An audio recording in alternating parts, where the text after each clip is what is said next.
After finding her husband in a compromising position with her boss's wife at a party, Denise's world crumbles. Heartbroken and betrayed, she confronts her husband, only to be thrown out of her own home. The next day, her boss shows up with a shocking proposition. Will Denise take the bait? I should have known something was wrong the moment we walked into my boss, Richard's mansion that night. I felt out of place in my little black dress that I'd saved up for, but my husband, Eric, he seemed perfectly at ease. Too at ease, now that I think about it. Stick with me tonight, okay? I'd asked him, looping my arm through his as we walked in. He nodded, but his eyes were already wandering, searching for something or someone I couldn't see. The first hour or so passed in a blur of small talk and glasses of champagne. I lost sight of Eric at some point, assuming he was just getting another drink or chatting with someone. But when I didn't see him for a while, a knot began to form in my stomach. That's when Richard found me. Denise, have you seen Vanessa? His voice was casual, but there was a tightness around his eyes. Vanessa was his wife, a woman who exuded confidence and poise. I shook my head, that knot in my stomach twisting tighter. No, I haven't. Have you seen Eric? We exchanged a look then, one of those silent, shared understandings that something wasn't right. Without another word, we both started searching. Room after room, hallway after hallway, all the while my heart pounded louder and louder in my ears. When we finally reached the attic door, I think I already knew. The door creaked open, and there they were. Eric and Vanessa, wrapped up in each other like they couldn't get close enough. They didn't even notice us until I gasped. Eric's face. God, I'll never forget it. He looked like a deer caught in headlights, like he was about to stammer out some pathetic excuse, but no words came. And Vanessa, she just looked bored, like she'd been caught in something inconvenient rather than something devastating. I couldn't stay there. I couldn't look at them, or at Richard, who stood frozen beside me. I turned and walked away, every step heavier than the last. My whole world was crumbling, and all I could do was put one foot in front of the other, trying not to fall apart.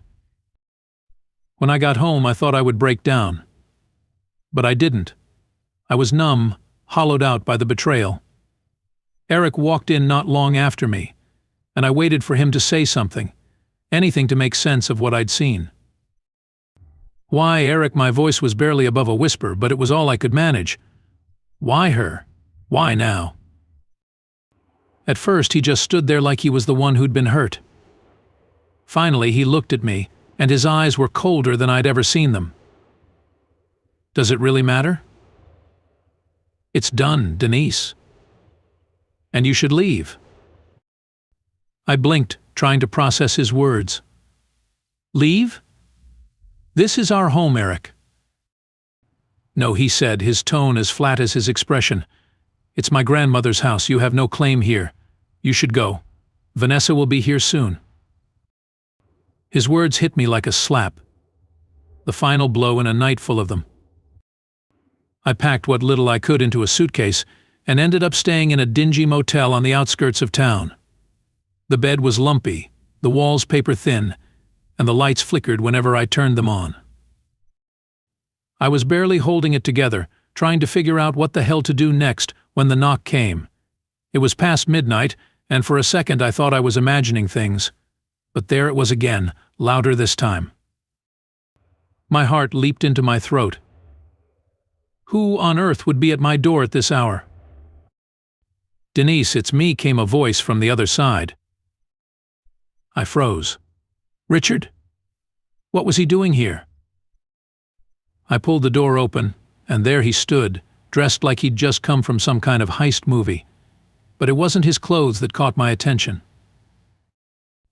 It was the look on his face, tired but with a glint of something else.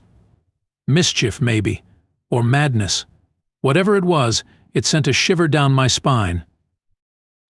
Richard, what the eye started, but he cut me off, pushing past me into the room like he owned the place. Denise, you look like hell. He dropped a bag on the bed, eyeing me up and down as if he expected me to start yelling or throwing things. Which is understandable, given the circumstances. I sighed, closing the door behind him. What are you doing here? It's late, Richard. And, what's in the bag? He ignored my question, his eyes scanning the dingy motel room. This place, he said, wrinkling his nose, is a dump. You can't stay here indefinitely. It's not like I have a lot of options right now. Richard turned to me, his expression softening. Denise, I'm sorry. I didn't mean to make you feel worse. He took a breath, then let out a low, mirthless chuckle. Actually, I came to make you feel better. Or at least give you a chance to. I raised an eyebrow, not sure where he was going with this, and how exactly are you planning to do that? He unzipped the bag, and when I saw what was inside, I felt my stomach drop. Rats. Dozens of them, squirming around in cages. My first reaction was to back away, but Richard grinned like this was the most normal thing in the world. Richard, what are you planning to do with those? He finally looked up at me, his eyes gleaming with that same mischievous light.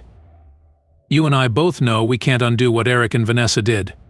But he paused, a sly smile playing on his lips. We can at least have a little fun, right? Fun.